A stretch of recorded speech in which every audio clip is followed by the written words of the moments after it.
Salut à tous, c'est Adam de Planète Tutora, j'espère que vous allez bien. J'espère aussi que vous n'avez pas trop de problèmes d'argent parce qu'aujourd'hui c'est de ça qu'on va parler. De situations de problèmes en algèbre bien entendu. On va voir plusieurs problèmes d'algèbre en relation à l'argent que vous pourrez retrouver dans vos tests à l'école. Je vais faire d'autres vidéos sur d'autres situations de problèmes d'algèbre également, comme les problèmes sur l'âge, les problèmes sur les pourcentages, sur le temps, la vitesse et la distance, etc. Bref, si les vidéos sont déjà publiées au moment où vous regardez cette vidéo, allez jeter un coup d'œil. Pour réussir à résoudre des situations de problèmes en algèbre, va falloir que vous soyez capable de faire les choses suivantes. Trouver des inconnus, traduire des phrases ou des questions en équations algébriques, savoir quel genre d'équation algébrique utiliser dépendamment de la situation de problème, et finalement savoir résoudre des équations algébriques. Une chose qui va vous faire plaisir, et cette chose c'est qu'en étant capable de résoudre les situations de problèmes classiques que vous verrez dans cette vidéo, essentiellement vous allez être capable de résoudre à peu près toutes les situations du genre. Il n'y en a pas tant que ça, c'est ça qui est bien. Quand vous saurez résoudre les 5 prochains numéros, vous allez avoir fait pas mal le tour des situations de problèmes en algèbre reliées à l'argent que vous allez voir à l'école. Les seules situations que vous ne verrez pas en ce qui a trait à l'argent dans cette vidéo, ce sont les situations de problèmes avec les taxes et les intérêts qui sont des problèmes moins rencontrés de toute façon. Ça sera dans une prochaine vidéo. On va commencer du problème le plus simple et progressivement avancer en niveau de difficulté pour finir avec la situation de problème la plus compliquée à la fin de la vidéo. Donc on va commencer tout de suite. Premier problème. Donc Pierre économise 20 $ par semaine, sa copine Jocelyne économise 40 $ par semaine. Ensemble, ils veulent s'acheter un téléviseur de 600 $. Donc combien de temps peuvent-ils se le procurer? Ce que j'aime bien faire, c'est de voir le plus gros montant. Et parce que, en fait, en général, le plus gros montant, ça devrait normalement être notre égal. Donc égal 600. Maintenant, il nous reste à trouver les autres variables de l'équation. Donc, on sait qu'on a une information sur Pierre. Donc, Pierre économise 20 $ par semaine. Donc, Pierre, c'est définitivement une variable. Et sa copine Jocelyne économise 40 $ par semaine. Donc, on a une information sur Jocelyne également. Donc, ça va être une autre variable. Donc, maintenant, qu'est-ce qu'il reste à faire? C'est de voir à quoi équivaut Pierre et à quoi équivaut Jocelyne, entre guillemets. Donc, on dit que Pierre économise 20 $ par semaine et sa copine 40 $ par semaine. Donc là, on cherche X. Donc, c'est quoi le X? Est-ce que c'est Pierre le X? Est-ce que c'est Jocelyne le X? En fait, qu'est-ce qu'on cherche? C'est combien de temps, en combien de temps, donc en combien de semaines, parce que là, on parle en termes de semaines ici. Ils vont devoir économiser donc pour avoir leurs 600 $. Donc, X est égal au nombre de semaines. Donc, qu'est-ce qu'on sait sur le nombre de semaines? C'est que Pierre économise 20 $ par semaine. Donc, ça va faire 20X, parce que 20 $ par semaine, 20 fois X. Jocelyne, elle, c'est 40X. Donc, l'équation sera probablement 20X plus 40X est égal à 600, parce qu'on sait que Pierre plus Jocelyne, donc le montant et le nombre de semaines qu'ils vont devoir économiser par semaine, ça va donner notre réponse 600. Donc on a notre variable P représente 20 $ par semaine et Jocelyne, donc J représente 40 $ par semaine. Donc c'est comme ça que j'aime bien faire mes équations pour que ce soit un peu plus clair. Donc c'est un problème assez facile à résoudre. Donc on va réunir les x ensemble, il n'y a que des x de toute façon. 20x plus 40x égale à 60x, qui est égal à 600, donc le égal ne change pas bien entendu. Maintenant il nous reste qu'à isoler x, donc comment on fait pour isoler x? Il faut faire l'opération inverse. Donc c'est quoi l'opération inverse de 60 fois x? C'est diviser. Donc on va diviser par 60, et si on fait cette opération d'un côté du égal, on fait la même opération de l'autre. 600 divisé par 60, donc 60x divisé par 60, ça donne x, naturellement, et 600 divisé par 60, ça donne 10. Donc x était quoi déjà? Le nombre de semaines, donc ça va leur prendre 10 semaines pour économiser pour leur téléviseur. Et on peut tester donc notre réponse, donc valider notre réponse. On a P plus J est égal à 600. On avait dit que P c'était 20X et que J pour Jocelyne c'était 40X qui est égal à 600. Mais qu'est-ce que représente leur X? Bien, on vient de le trouver, ça représente 10. Donc on va remplacer tout simplement le X par sa valeur, donc par 10, plus 40 par 10 est égal à 600. Donc on a 20 fois 10 plus 40 fois 10 est égal à 600. 20 fois 10, ça donne 200. 40 fois 10, ça donne 400. 200 plus 400, ça donne 600. Donc on est certain d'avoir trouvé la bonne réponse. Donc effectivement, ils vont devoir économiser 10 semaines pour avoir le téléviseur. Aurélie est allée au parc d'amusement hier. Elle a dépensé 35 $ pour faire 3 manèges. Sachant que le deuxième a coûté 2 $ de plus que le premier et que le troisième, le double du second, trouve le prix des 3 manèges. Donc au total, elle a dépensé 35 $. Donc là, on sait que ça va probablement être égal plutôt à 35. Donc on a une première partie d'équation. Aussi, on a 3 informations. On a 3 manèges, donc on a un manège, on a 2 manèges, on a le troisième manège. Donc on sait que c'est ça qui va influencer sur le résultat. Donc on pense probablement que le premier manège plus le deuxième manège plus le troisième manège va valoir 35 $. Donc qu'est-ce qu'on sait sur le premier manège déjà? Déjà on va essayer de trouver X. Alors, sachant que le deuxième a coûté 2 $ de plus que le premier, 2 $ de plus que le premier, donc on sait que le premier manège est comparé au deuxième, donc c'est la première comparaison. Donc on le compare au premier, donc le premier manège, c'est le X. Maintenant, qu'est-ce qu'on sait sur le deuxième manège? Sachant que le deuxième manège a coûté 2 $ de plus que le premier, donc 2 $ de plus que le premier, c'est X plus 2. Et que le troisième, le double du second. Le troisième, le double du second. Donc, le double, c'est 2x, mais attendez, parce que c'est quoi le double du second? Le second, c'est quoi? C'est x plus 2. Donc, c'est 2 fois x plus 2. Le double du second, qui est ici. Donc, notre équation finale, ça va être celle-ci. Le premier manège, on avait dit que c'était x, plus le deuxième manège, on avait dit que c'était x plus 2, plus le troisième manège, on avait dit que c'était 2, entre parenthèses, x plus 2, voilà, est égal à 35. Donc, on a notre équation finale. Maintenant, qu'est-ce qu'on va faire? C'est qu'on va la résoudre.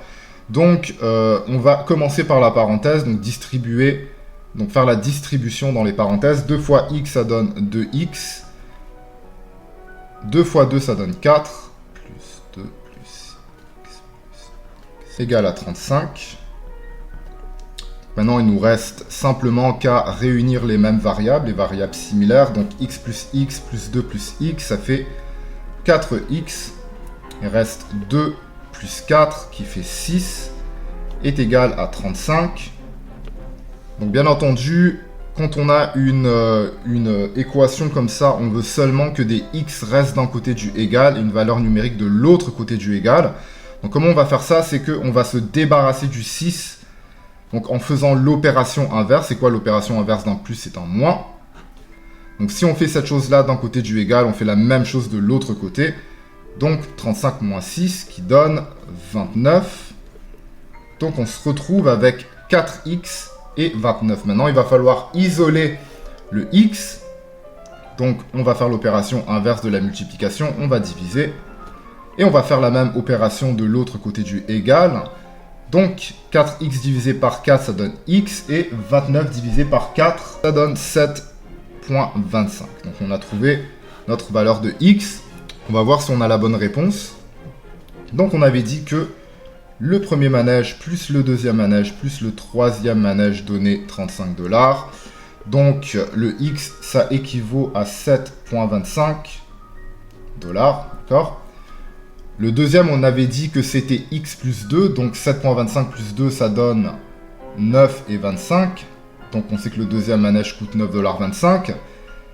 Et le troisième manège, c'était le double du second. Donc, c'était fois 2, donc 9 et 25 fois 2, ça donne 18,50 $. Donc maintenant, on va remplacer donc ces chiffres par leur valeur. Donc le premier, c'est 7 et 25, le premier manège, plus le deuxième manège qui est 9 et 25, plus le troisième manège qui est 18 et 50.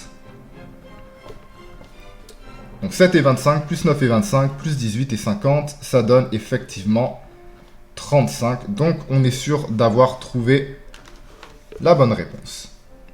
Troisième problème, Marc a décidé de compter son argent composé de 25 sous, de 1 $ et de 2 $. La somme est de 28,75 $, ok.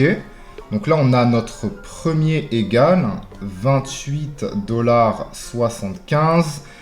Il a empilé ses pièces selon la valeur et il a constaté qu'il a 8 pièces de 25 sous de plus que des 1 $ et 2 pièces de 2 $ de plus que des pièces de 1 $. Trouve le nombre de pièces de chaque sorte. Donc là, on a toutes nos variables. On a des pièces de 25 sous, on a des pièces de 1 $ et on a des pièces de 2 $ parce que c'est avec les pièces de 25 sous, de 1 $ et de 2 $ qu'on a des informations. Donc c'est clair que ça va être ces trois choses-là, nos variables. Donc, on s'entend que pour trouver la réponse, il faut trouver le nombre de pièces de 25 sous. Donc, le nombre de pièces de 25 sous, plus le nombre de pièces de 1 $, plus le nombre de pièces de 2 $ qui va nous donner 28,75. Mais quelle information on a sur ces trois pièces? Donc, déjà, on va trouver le X. Donc la somme est de 28,75. Il a empilé ses pièces selon la valeur. Il a constaté qu'il a 8 pièces de 25 sous de plus que des 1 $. On a notre première comparaison qui est les 1 $. Donc le 1 $ est comparé aux pièces de 25 sous. Donc on sait que le 1 $, c'est le X. Maintenant, les pièces de 25 sous, on avait dit qu'il en avait 8 pièces de plus. Donc c'est X plus 8. 8 pièces de plus que des pièces de 1 $. Et 2 pièces de 2 $ de plus que des pièces de 1 $. Donc, X plus 2. Donc, quand on fait un problème comme ça, sachez que quand on dit 8 pièces de plus, par exemple, ce n'est pas 8 plus X, c'est toujours X plus 8. C'est toujours l'inverse, d'accord? Donc, quand on dit 2 pièces de plus, ce n'est pas 2 plus X, c'est toujours X plus 2, d'accord? C'est toujours dans cet ordre-là, obligatoirement. C'est comme ça en algèbre. Donc, on va remplacer donc notre premier croquis d'équation avec leurs valeurs respectives. Alors, je vais faire une erreur ici volontairement pour que vous puissiez voir quoi ne pas faire dans ce genre de situation. Donc, une des erreurs que les élèves font normalement, c'est de... Ah, on a trouvé ici x plus 8, plus le nombre de 1 $ qui est x, plus le nombre de 2 $ qui est x plus 2, égale à 28,75. Donc, on a trouvé notre équation. Mais, par contre, c'est faux. Okay, ce n'est pas la bonne équation. La bonne équation, rappelez-vous que chacune de ces valeurs ont une valeur. Donc, quand vous avez un exercice qui vous demande donc de trouver la valeur des pièces de monnaie, le nombre de pièces de monnaie plutôt, il faut le multiplier par la valeur des pièces de monnaie, ok? Donc, en fait, la valeur serait plutôt 0,25 fois le nombre de pièces qui est x plus 8. Voilà. Donc, c'est plutôt 0,25 fois x plus 8. Ici, pour le x, ça va être 1 fois x, donc plus 1 fois x. Et ici, ici, ce serait plus quelque chose comme 2 fois x plus 2. Parce que c'est des pièces de 2 $. Donc, plus 2 fois x plus 2 est égal à 28,75. Donc, ça, c'est réellement la bonne équation. Maintenant, il nous reste à la résoudre. Donc, on va faire la distribution dans les parenthèses. Donc, 0,25 fois x, ça donne 0,25x. Plus 0,25 fois 8, ça donne 2. Plus 1 fois x, ça donne 1x. Plus 2 fois x, ça donne 2x. Plus 2 fois 2, ça donne 4. Est égal à 28,75. Maintenant, on va réunir les x ensemble. 0,25x plus 1x plus 2x, ça donne 3,25x. On va réunir les valeurs numériques ensemble. 2 plus 4, ça donne 6. Est égal à 28,75 qui ne change pas. Voilà. Donc Maintenant, on veut seulement une valeur de x d'un côté du égal, une valeur numérique de l'autre côté du égal. Donc, on va éliminer le plus 6 pour ce faire en faisant l'opération inverse qui est moins 6. On fait la même opération de l'autre côté, ce qui va donner 3.25x qui est égal à 28.75 moins 6 égale 22 et 75. Donc maintenant, on va isoler x, donc on va le diviser par sa valeur, donc divisé par 3 et 25. On fait la même opération de l'autre côté, donc 22.75 divisé par 3.25. Donc 3.25x divisé par 3.25, ça donne x naturellement.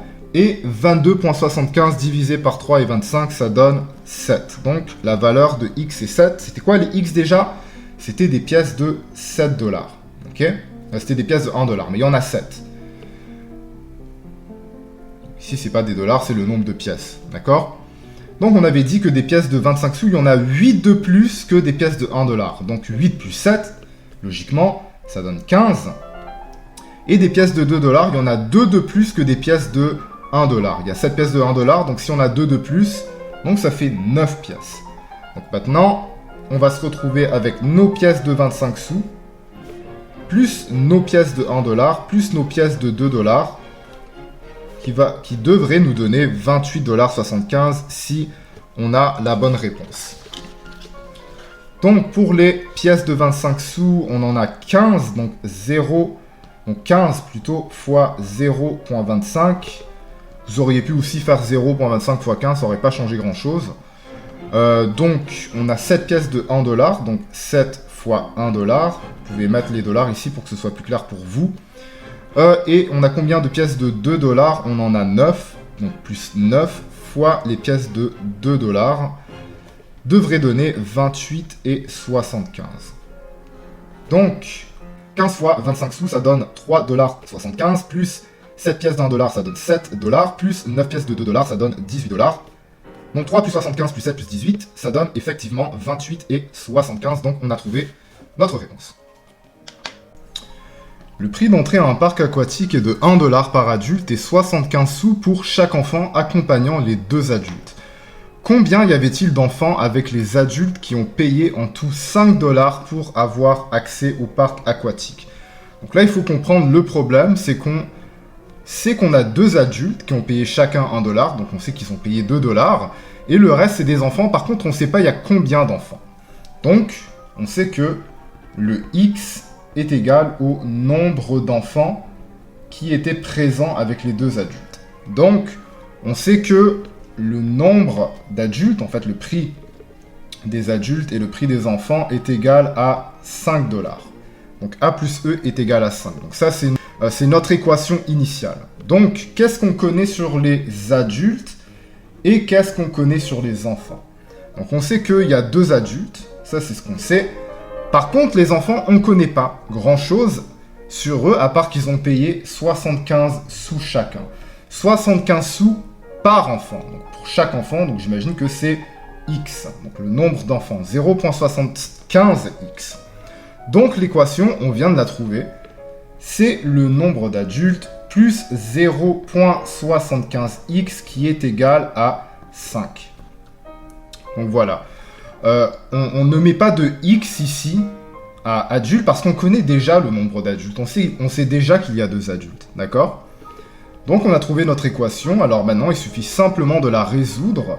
Alors bien entendu, on veut qu'il ne reste que des x d'un côté du égal et une valeur numérique de l'autre côté. Donc comment on va faire, c'est qu'on va éliminer le 2 en faisant plutôt l'opération inverse. Donc 2 moins 2. Et on fait la même chose de l'autre côté du égal, donc 5 moins 2. Ça nous donne l'équation suivante, 0.75x est égal à 3. Ensuite, on va isoler notre x en le divisant, parce que c'est quoi le contraire d'une multiplication? Donc 0.75 fois x, le contraire c'est une division. Donc on va diviser par 0.75. On va faire la même chose de l'autre côté du égal. Donc 3 divisé par 0.75. 0.75 divisé par 0.75, ça fait x naturellement. Et 3 divisé par 0.75, ça fait 4. Donc, x déjà, ça équivaut à quoi? Ça équivaut au nombre d'enfants. Donc, on a trouvé qu'il y a 4 enfants. Donc, on va tester notre théorie, notre réponse plutôt, on va la prouver. Donc, les adultes plus les enfants, ce que les adultes P plus que les enfants P est égal à 5 $. Donc, on sait qu'il y a 2 adultes, on sait qu'il y a 4 enfants. Les adultes ont payé 1 $ chacun. Les enfants ont payé 0,75 $, donc 75 sous chacun. Et c'est censé équivaloir à 5, donc 2 fois 1, ça donne 2. Plus 4 fois 0,75, ça donne 3. Donc, effectivement, on a trouvé notre réponse. Alors, on termine par le numéro le plus difficile que vous aurez à avoir en ce qui concerne l'argent en algèbre. Donc, si on exclut bien sûr les taxes et les intérêts et tout, mais ça va être dans une autre vidéo. Et de toute façon, ces problèmes-là vont être un peu plus rares dans ce que vous aurez à résoudre à l'école. Donc, Sonia a acheté 20 cartes au prix de 40 et 25. Si certaines des cartes coûtent 1,75 $ et que les autres cartes coûtent 2,50 $, combien de cartes au prix de 2,50 $ a-t-elle acheté? Ici, il y a une faute, il n'y a pas de X à O. Donc voilà. Donc, essentiellement, ici, on sait qu'il y a des cartes de 1,75 $. Ok, donc on va marquer C1,75 et il y a des cartes de 2,50 $. Donc voilà, on a trouvé donc nos deux variables ici. Donc celles qui peuvent influencer donc le résultat. Donc, ce que vous voyez ici, c'est qu'il y a deux totaux. Il y a un total de 20 cartes, ici, et il y a un total de 40 et 25. Donc il y a deux totaux. Donc nous, qu'est-ce qu'on cherche exactement? Il faut trouver le X, vous vous rappelez? Donc, combien de cartes au prix de 2,50 $ a-t-elle acheté? C'est quoi le X dans cette situation de problème? Est-ce que c'est des cartes de 1,75 $? Est-ce que c'est des cartes de 2,50 $? On ne sait pas. Tout ce qu'il faut, tout ce qu'on sait pour l'instant, c'est que le problème nous demande de trouver le nombre de cartes de 2,50 $. Mais pour trouver le nombre de cartes de 2,50 $, il faudrait trouver aussi le nombre de cartes de 1,75 $. Donc en fait, il y a deux inconnus dans ce problème. Il y a le nombre de cartes de 1,75 $ qu'on ne connaît pas, et il y a le nombre de cartes de 2,50 $ qu'on ne connaît pas. Donc il y a deux inconnus dans ce problème. Deux inconnus. Premier inconnu, c'est le nombre de cartes de 1,65 $, donc ça c'est X. Et le deuxième inconnu, c'est le nombre de cartes de 2,50 $. Donc X, nombre de cartes de combien? 1,75 $.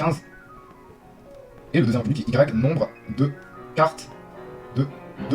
Il ne peut pas y avoir 2x dans ce problème. On ne peut pas identifier ces deux variables par un x, d'accord? Parce que chacune d'entre elles ont une valeur différente, comme vous remarquez ici. C'est pour ça qu'on les identifie par des variables différentes. Le x ici pour les cartes de 1,75 € et le y pour les cartes de 2,50 €. Donc on avait dit qu'il y avait deux totaux. Il y a un total de 20, il y a un total de 40 et 25. Alors, on est d'accord que le nombre de cartes de 1,75 plus le nombre de cartes de 2,50 va donner 20 cartes. D'accord? Voilà, donc x plus y va donner 50. Donc ici, on peut remplacer cette variable par x plus y égale à 20. Et ici, on a la valeur, donc la valeur en dollars de chaque carte qui va équivaloir à 40 et 25. Donc on va pouvoir le traduire par 1,75x plus 2,50y est égal à 40 et 25. Donc on a trouvé nos deux équations. Donc ici on a un système d'équations, comme vous voyez on a x plus y qui est égal à 20, et on a 1,75x plus 2,50y qui est égal à 40 et 25. Donc maintenant, il faut que, rendu à cette étape-là, il faut que vous soyez en mesure d'être capable de résoudre des équations avec deux inconnus.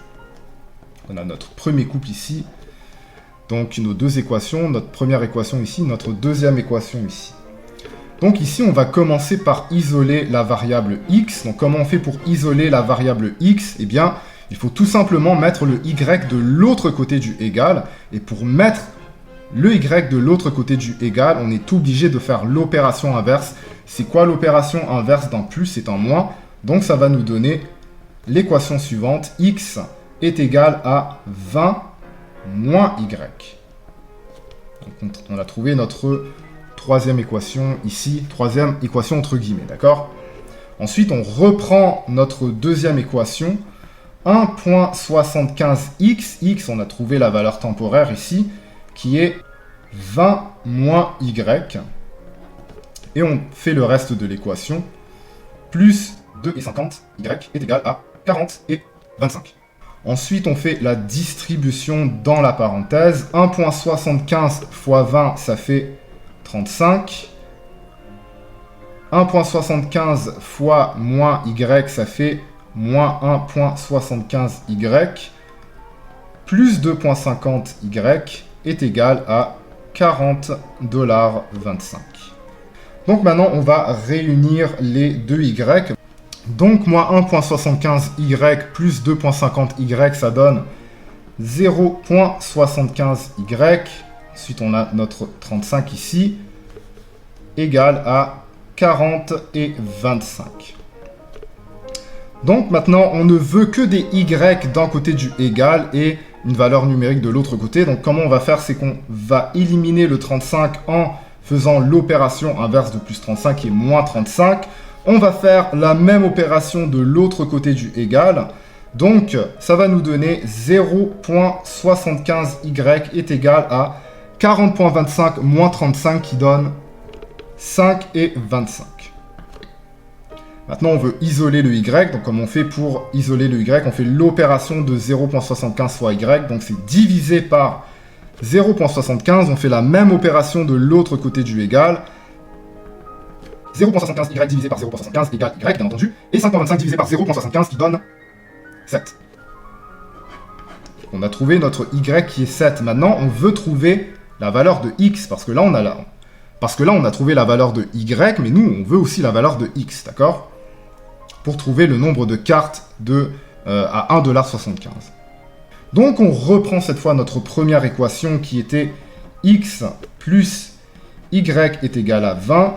Donc, le 7, maintenant, on va le remplacer par sa valeur qu'on vient de trouver, et qui est 7. Donc, on se retrouve avec x plus 7 est égal à 20. On veut seulement retrouver un x de l'autre côté du égal, et une valeur numérique de l'autre côté. Donc, on va faire l'opération inverse de plus 7, qui est moins 7. On va faire la même chose de l'autre côté du égal. 20 moins 7 est égal à 13. X, x ne change pas, c'est parfait. Donc, on vient de trouver la valeur de x, qui est 13. Donc, le x est représenté par les cartes de 1,75 $. Donc, on vient de trouver qu'il y a 13 cartes de 1,75 $. Et on vient de trouver qu'il y a 7 cartes de 2,50 $, qui est représentée par la variable y du début. Donc, on a trouvé le nombre de cartes au prix de 2,50 $. On en a 7. On va essayer de prouver notre réponse. Donc, x plus y est égal à 20. Donc, on va voir si on a raison. On avait dit que x était égal à 13. Donc, 13 cartes. Plus y était égal à 7. Donc 13 plus 7 est égal à 20, effectivement. Donc on vient de prouver notre réponse avec la première équation. On peut essayer de la prouver aussi avec la deuxième équation. Donc 1.75 multiplié par 13, parce qu'il y a 13 cartes à 1,75 $, plus les 7 cartes de 2,50 $. Donc 1.75 fois 13, ça fait 22,75 $, plus 2,50 $ fois 7, ça fait 17,50 $. C'est censé nous donner 40 et 25 ici. Donc 22.75 plus 17,50, effectivement, ça donne 40,25 $. Donc on a trouvé, donc on est certain d'avoir trouvé notre réponse. La réponse, c'est combien de cartes au prix de 2,50 $ a-t-elle acheté? La réponse, c'est 7 cartes. Elle a acheté 7 cartes au prix de 2,50 $. On l'a trouvé grâce au Y. Et bien entendu, pour trouver le nombre de cartes de 2,50 $, le Y, il a fallu une autre variable, une autre inconnue qui était X, donc le nombre de cartes de 1,75 $. Donc voilà pourquoi ce numéro était le plus difficile parce qu'il fallait tout simplement trouver 2 inconnus. Et être en plus capable de résoudre un système à 2 équations. Voilà, c'est la fin de la première vidéo sur une série de vidéos vous expliquant comment résoudre les différentes situations de problèmes que vous allez le plus souvent retrouver en algèbre. Cette fois-ci, c'était des problèmes d'argent, j'en ferai une autre probablement sur les problèmes de taxes et d'intérêts qui sont pas nécessairement beaucoup plus difficiles, mais qu'il faut savoir comment s'y attaquer. Je vais aussi faire d'autres vidéos sur les situations de problèmes en algèbre avec l'âge, les nombres, la vitesse, distance et le temps. Si ce n'est déjà fait au moment même où vous terminez cette vidéo. Si jamais vous avez des questions, vous pouvez m'écrire dans les commentaires ou sur la plateforme pour ceux qui sont avec Planète Tutorat, ou même me contacter par texto, Messenger ou appel vidéo. Moi je vous dis à une prochaine, à bientôt.